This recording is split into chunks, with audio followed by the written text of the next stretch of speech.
TRS के power minister ने कह दिया, जगदीश्वर रेड्डी कह रहे बीजेपी का हवाला देकर पूछ रहे कि बीजेपी वालों बताओ ओवैसी के साथ मोदी की मीटिंग कैसी रही। ये कांग्रेस तो कह रहा बड़ा पूछता हुआ चिराग भड़क रही हूं। तो कांग्रेस के एक एमपी है मरकाजगिरी के, अब बहुत अक्लमंद है माशाअल्लाह, उनको थम्सअप भी नहीं बोल सकते। देवशाह एक वीडियो मीडिया की प्रेस कॉन्फ्रेंस करके दिखाए कि असदुद्दीन ओवैसी सिकंदराबाद के मौजूदा एमपी और मौजूदा वजीर वजारत दाखिला के साथ राजभवन में खड़े होकर दोनों बात कर रहे, दोनों बोले में साजिश कर रहे। अरे थम्सअप, मेरे को क्या कोई जगह नहीं मिली साजिश करने को, राजभवन मिलती। मैं बुला लेता मलकपेट को, आओ आजमपुरा में किसी घर पे बैठ के मिल लेते, मगर उन्हें और मीडिया वाले भी क्या तारीफ करना, थाली बजाना, क्या करना, उन्होंने दीवानी बात कर रहे हैं, बैठ के सुन रहे। और हो सकता है मिले होंगे, आओ मिले बाबा, मगर साजिश वहां क्यों करेंगे। फिर अब बीजेपी का नाम, अब बीजेपी वाले तो ऐसा दिख रहा कि कुछ समझ में नहीं आ रहा, बीजेपी को इतना फ्रस्ट्रेशन का शिकार हो गए। हैदराबाद को आ रहे तो बाबा जरा इनको अल्हम्दुलिल्लाह की बिरयानी तो खिलाओ, थोड़ा रोज सिखाने आता।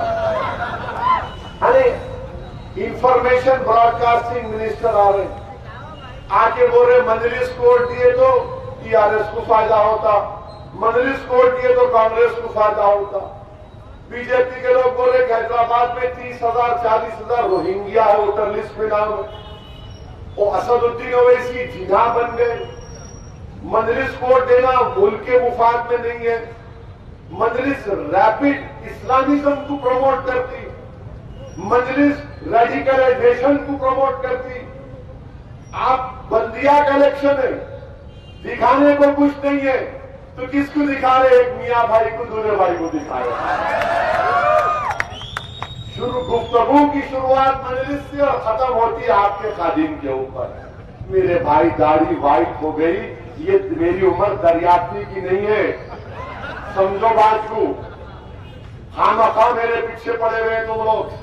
हैदराबाद में हम लोग बोलते बीजेपी वालों, अगर खुजाए तो खुजली तुम्हारे को हो जाएंगी, याद रखो। खुजाओ मत, खुजाए तो खुजली हो जाती। कुछ दो मुंह को आप बोल रहे, अरे 30,000 अगर रोहिंग्या है तो अमित शाह क्या कर रहे, अमित शाह सो रहे, वो मिनिस्टर है, उनका काम है देखना 30-40,000 रोहिंग्या के नाम कैसा है। इलेक्ट्रोल लिस्ट के अहमद बलाला अपने दफ्तर में बनाए, बल्दिया में इलेक्ट्रोल लिस्ट हम बनाते। अरे 40,000 अगर है बीजेपी वालों, तुम ईमानदार हो तो कल शाम तक 1,000 नाम बताओ रोहिंग्या के, बताओ, मैं भी देखना चाह रहा हूं।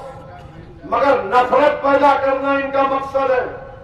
अब ये लड़ाई जो है, ये हैदराबाद और भाग्यनगर की लड़ाई, ये लड़ाई हैदराबाद और भाग्यनगर की लड़ाई है। अब आपकी जिम्मेदारी है, हैदराबाद की आवाम की जिम्मेदारी है, हैदराबाद जीतेगा या भाग्यनगर जीतेगा, हैदराबादी जीतेगा या कोई और जीतेगा, ये आपको तय करना है। हैदराबाद भाग्य, अरे कहां है पहचान, हैदराबाद की पहचान हैदराबाद से। अच्छा हैदराबाद में क्या है इनको नहीं मालूम, सालार जंग म्यूजियम में जाके देखो, चार मीनार है, होटल में जाके देखो, किले कोलकाता है जाकर देखो, खाने की चीजें खाओ, जो खाते खाओ, मगर कुछ नजर नहीं आ रहा सिवाय शेरवानी के, कुछ नजर नहीं आ रहा। नहीं यूं कर रहे, यूं कर रहे, यूं कर रहे।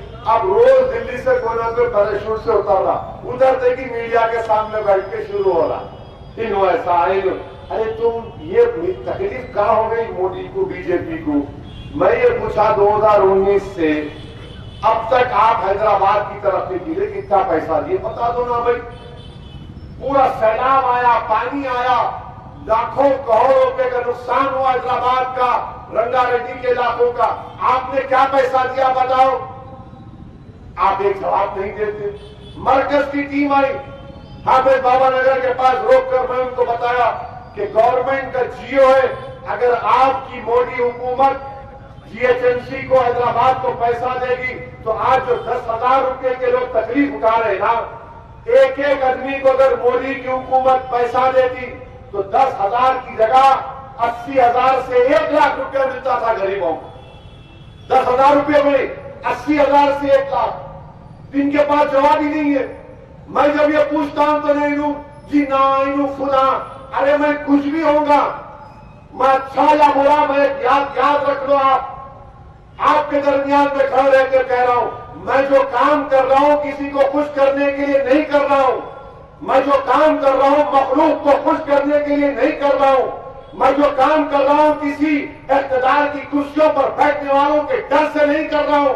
मैं अगर कोई काम कर रहा हूं तो अपना शरीर बेचकर नहीं कर रहा हूं। मैं अगर काम कर रहा हूं तो मेरे खालिक को खुश करने की कोशिश कर रहा हूं, इसके सिवा कोई मकसद नहीं है। इनको बात समझ में नहीं आती, इनको बात समझ में नहीं आती। अरे पैसे क्यों नहीं दिए, दो ना भाई आप, तो नहीं इनु जीना इनु सुना, अरे रोज किसी न किसी को लेके आ रहे, ही अच्छा है, हैदराबाद में टाइम पास करिए, मगर याद रखो हम भी तुम्हारे को एक बात बोलेंगे। हम क्या बोलते हैदराबाद में जब इस तरह की वाहियात पर गुफ्तगू करता तो बोलते अरे पाशा खामोश हो जा, सुधर जा। नहीं सुना तो बोलते अरे ये कहीं को हौले पने की बैगन की गुफ्तगू कर रहा है, बोलते नहीं बोलते। अब वही बोलना पड़ रहा है, लोग कहीं को रे बैगन की गुफ्तगू कर रहा है, ये हौले पने की, सर नहीं, कान नहीं, दुम नहीं, काली पीछे पड़ा हुआ है, वही बोले जा रहे। सर बोलिए, कोई फर्क नहीं पड़ता हमको।